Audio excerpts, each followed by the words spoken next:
Joining us in night school from one of the world's foremost bookmakers, William Hill, it's Jon Ivan-Duke, and we are talking about the Saturday races on Breeders' Cup Day at Keeneland.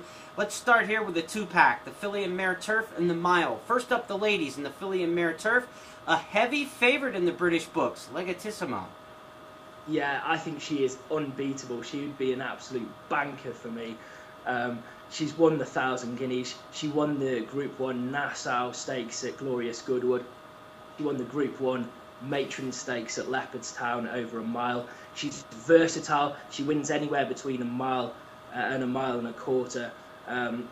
She performs at her best. She cannot be beaten. She's just a shade over even money with the British firms. Her only blip in the calendar was when she was second in the Epsom Oaks. She wasn't beaten very far in that race and was a complete upset.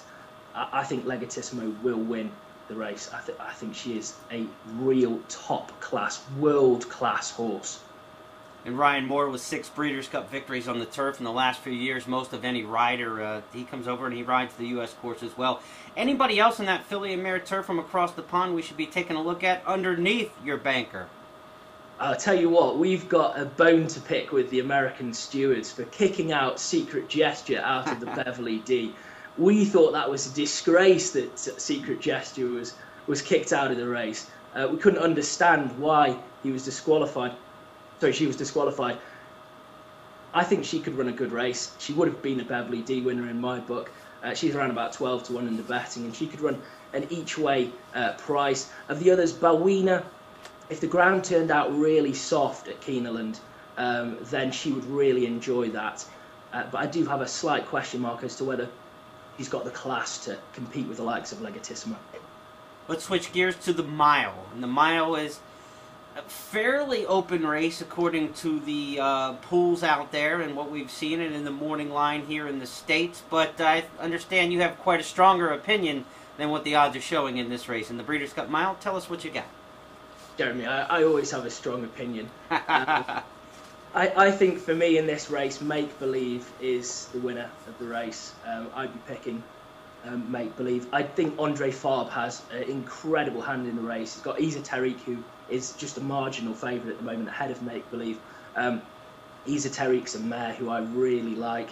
I've backed her with my own pounds numerous times this season, and she's delivered.